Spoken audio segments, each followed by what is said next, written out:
So the question is, what are shin splints? How do we avoid getting them? And what happens if you do get them? How do you treat it? Shin splints it's a very general term. It can mean several conditions, and that's the problem. It can mean a tendonitis of the tendons that come here on the outside. So this is the outside of the leg, the lower leg.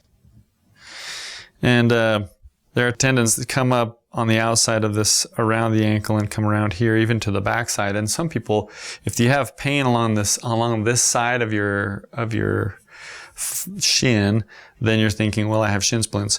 But it can also be the muscles that come around here and on the medial side, on the inside of the shin. That's a slightly different issue.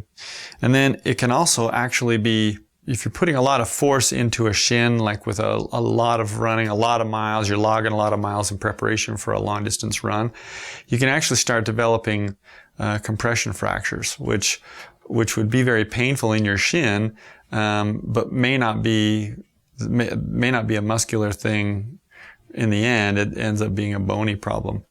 The other more terrible thing that could happen is if you developed a compartment syndrome, where you took a blow to the shin and it swelled up and became so swollen that it started compressing nerves, and that's a very serious condition. That's an emergency.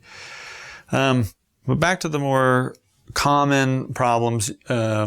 Usually what happens is people start logging more miles and their form isn't great and they're not strong enough to log the miles that they want to log to run. And oftentimes they'll get pain along the medial side here from the muscles that control slowing down your foot. So as you hit the ground with your heel, and then your foot, so that it doesn't slap to the ground, has to be controlled by some muscles.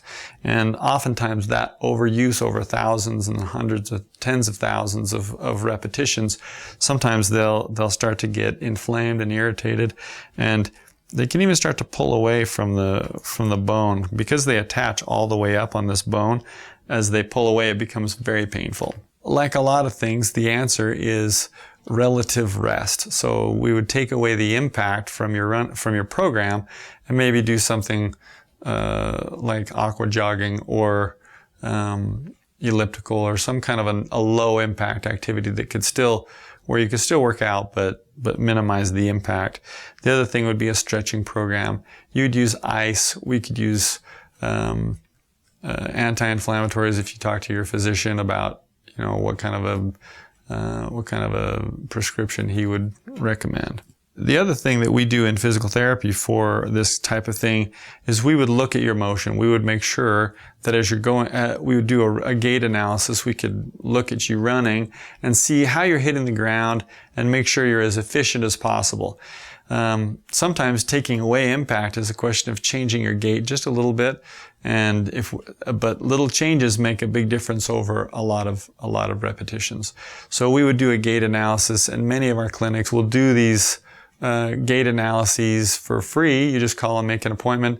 They'll watch you run, make some recommendations, and if therapy is part of that recommendation, then they'll make that recommendation as well to get you back into running without pain.